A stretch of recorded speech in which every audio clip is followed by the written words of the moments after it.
इन 3 काले कानूनों के साथ साथ सत्ता, बिकाऊ मीडिया, ढेरों गलत जानकारियां और हाड़ पिघलाती सर्दी से भी है। यकीन मानना, अगर आज मैं यहाँ पर नहीं आती तो मैं मेरे पापा को बार बार शर्मिंदा करती कि मैं तो छोटी बच्ची थी, अकेले सफर नहीं कर सकती थी। लेकिन आप तो खुद एक किसान हो, आप क्यों नहीं गए कि मत छेड़ किसान को, कि मत छेड़ किसान को, लड़ना मुश्किल होगा वरना ऐसा लिखेंगे इतिहास कि पढ़ना मुश्किल होगा। यहाँ पर उपस्थित सभी किसान योद्धाओं, माताओं, बहनों को मैं दिल की गहराइयों से सलाम करती हूँ। आज इस किसान महाभारत को 1 महीने से अधिक वक्त बीत चुका है। किसान इन सरहदों पर डटा हुआ है। ये सरहदें गुरुओं की सरहदें हैं। ये सरहदें दादा छोटू राम की सरहदें हैं। ये सरहदें चौधरी चरण सिंह की सरहदें हैं। ये सरहदें ताऊ देवी लाल की सरहदें हैं। ये सरहदें बाबा टिकैत की सरहदें हैं। ये सरहदें संसद को घेरे किसानों के वजूद की सरहदें हैं। इन सरहदों में इतनी ताकत है कि आपकी इस छोटी बेटी को मध्य प्रदेश से यहाँ आना पड़ा।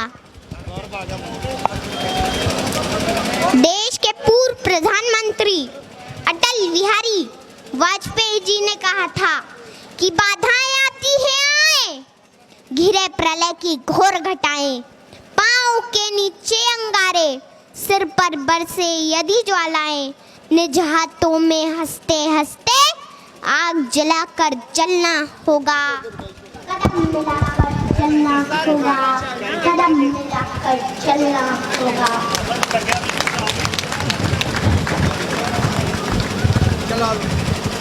ये आंदोलन कोई छोटा मोटा आंदोलन नहीं है। ये एक ऐतिहासिक वक्त का निर्माण हो रहा है। इस वक्त आकर किसानों के बीच सड़कों पर ना बैठा तो आने वाले वक्त में उनकी औलादें पूछेगी कि क्या उस आंदोलन के समर्थन में सड़कों पर बैठे थे या नहीं बैठे थे।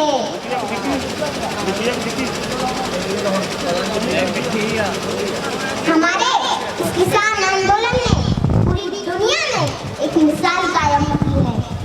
दुनिया हैरान है, इतना बड़ा मानव समूह शांतिपूर्ण तरीके से अनुशासन के साथ आंदोलन कर रहा है।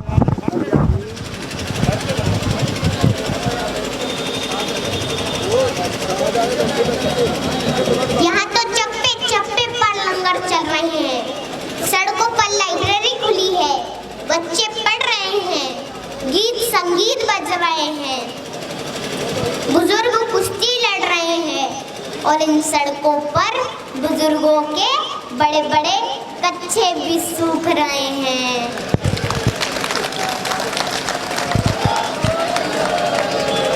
माताओं के चूल्हे भी इन सड़कों पर पक्के हो रहे हैं।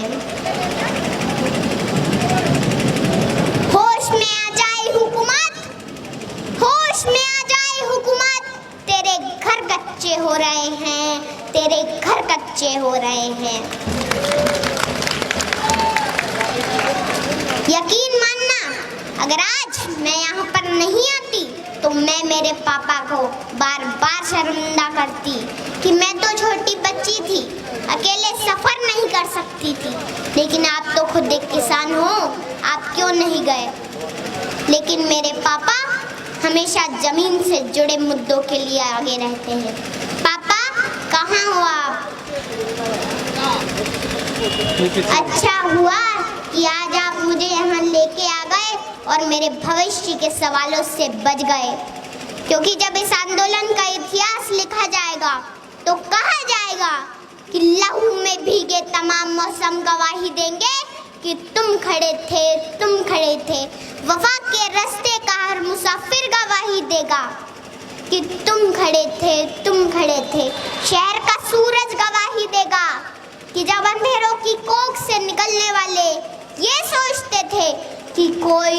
कानूनों बचा नहीं है तो तुम खड़े थे, तुम खड़े थे।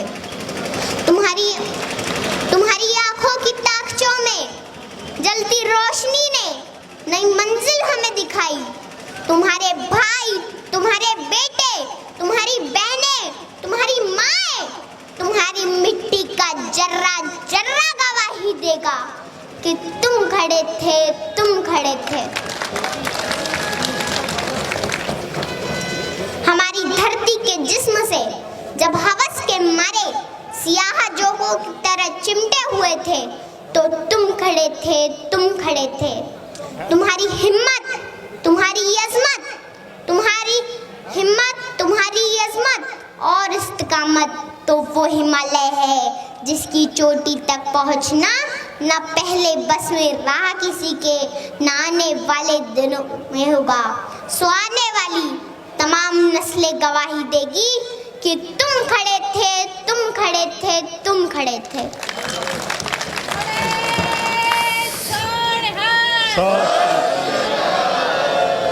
हमारी लड़ाई इन 3 काले कानूनों के साथ साथ सत्ता, बिकाऊ मीडिया, ढेरों गलत जानकारियां और हाड़ पिघलाती सर्दी से भी है। घर परिवार, खेत खलियान, पशुओं से दूर रहकर भी किसान इस मुश्किल घड़ी में यहाँ पर डटा हुआ है।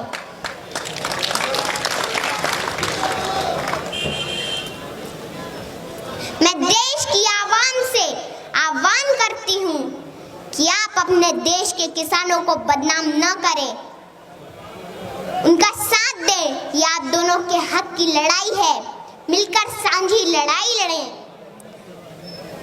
मैं आखिरी बात सत्ता से कहना चाहूंगी कि मत छेड़ किसान को, कि मत छेड़ किसान को, लड़ना मुश्किल होगा वरना ऐसा लिखेंगे इतिहास कि पढ़ना मुश्किल होगा, कि पढ़ना मुश्किल होगा। बोले सो निहाल। सत श्री अकाल।